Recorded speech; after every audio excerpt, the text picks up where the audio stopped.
ভঙ্গুর হলেও গাজায় চলমান অস্ত্রবিরতি কার্যকর রয়েছে প্রায় ৩ সপ্তাহ ধরে, কিন্তু থামছে না ইসরায়েলি আগ্রাসন। অবরুদ্ধ উপত্যকার দক্ষিণের শহর খান ইউনিসের কাছে ড্রোন হামলা চালিয়ে জারি রাখা হয় ফিলিস্তিনি হত্যাযজ্ঞ। অবরুদ্ধ পশ্চিম তীর জুড়েও দখলদার বাহিনীর আগ্রাসন চলছেই। জেনিনের কাছে একটি গ্রামে বিমান হামলা চালিয়ে কয়েকজনকে হত্যা সহ 4টি গ্রাম ও রামাল্লার জালাজন, নাবলুসের কাছে বালাতা ও আসকার সহ 3টি শরণার্থী শিবিরে ব্যাপক ধরপাকড় আর তল্লাশির নামে ঘরে ঘরে ভাঙচুর চালায় ইসরায়েলি সেনারা। উত্তরের জর্ডান ভ্যালির বিভিন্ন কৃষি জমি আর সেচ ব্যবস্থা ধ্বংস করে দেয় অবৈধ বসতি স্থাপনাকারী ইহুদিবাদীরা। অস্ত্রবিরতির পর গাজা শান্তি পরিকল্পনার পরবর্তী ধাপে এগোতে ইসরায়েলকে চাপ দেয়া অব্যাহত রেখেছে যুক্তরাষ্ট্র। তবে তেল আবিবের সবচেয়ে বড় সমর্থক হিসেবে প্রতিবেশীদের ওপর আরোপিত যুদ্ধের জন্য ইসরায়েলকে জবাবদিহিতার আওতায় আনতে আগ্রহী নয় মার্কিন প্রশাসন।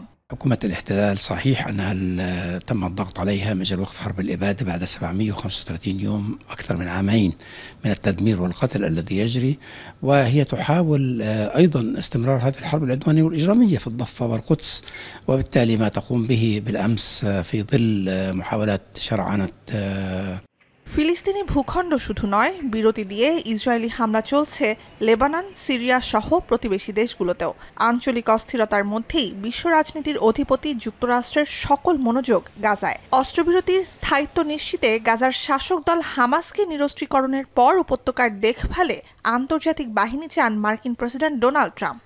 আরব রাষ্ট্রগুলো বা অন্যান্য দেশ এতে প্রস্তুত কি না তা এখনও স্পষ্ট নয়। তবে যুক্তরাষ্ট্রের যুদ্ধ বন্ধের পরিকল্পনার অধীনে গাজায় তুর্কি সেনাবাহিনীর উপস্থিতি মেনে নেবে না বলে জানিয়েছে ইসরায়েল। এককালে উষ্ণ থাকলেও গাজায় রক্তক্ষয়ী আগ্রাসনের জেরে তুরস্কের সাথে সম্পর্কে ফাটল ধরে ইসরায়েলের। Turkey and Gaza. So I would say that countries that want or ready to send armed forces should be at least fair to Israel. They shouldn't be so supportive maybe, but they shouldn't be hostile to Israel.